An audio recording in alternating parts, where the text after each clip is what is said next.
A lot of questions we get from customers are about the secateurs that we sell and which ones work best for them.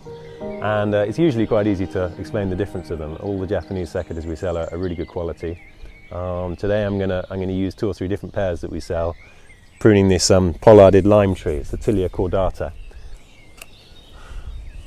So it's a really nice, easy process. You don't want to get too close to the old wood. What you want to do, as with all pruning cuts, is to make the sort of closest cut possible without making it any wider than necessary. And you're leaving on one bud in the new wood, something like that. And you start getting these lovely nodules. I'm working on a little extension here. It did finish up to here, but I thought I'd just bring out a new bit here. We've got to the point here where it's pretty much, you know, the finished shape, and the skeleton is there, and you just chop everything off for each year's growth. So it's a really quick, kind of sort of thoughtless process. It's a nice way to lose yourself without actually having to think too much about what you're doing. Something like that. These were the Okatsune secateurs, which are the sort of industry standard in Japan.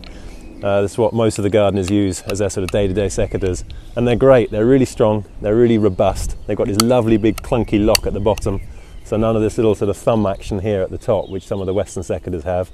You can open it like that, you can open it with a little finger like that. They're machine made. This bit of steel on the blade is riveted to a bit in the handle, so they're not sort of super quality steel, but they're Japanese steel, and they're what we recommend for most sort of day-to-day pruning, really.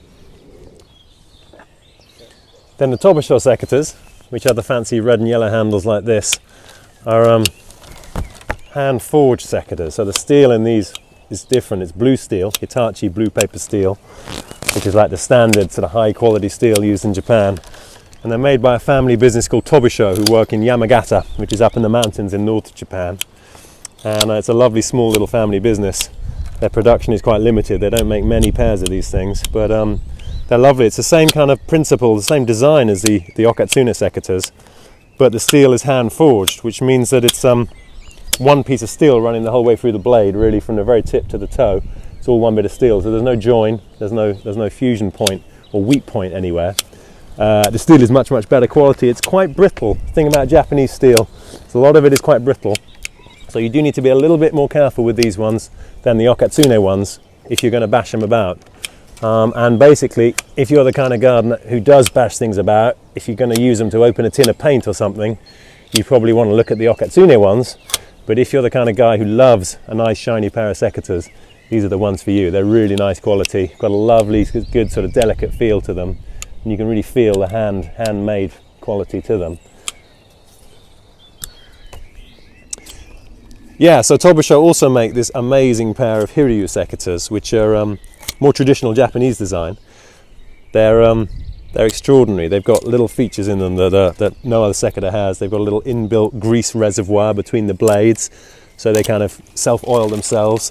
And the flat side of the blade here is actually slightly scalloped, so that there's less friction when the blade cuts over the bypass element. So it doesn't pick up any grease or gunk as it cuts.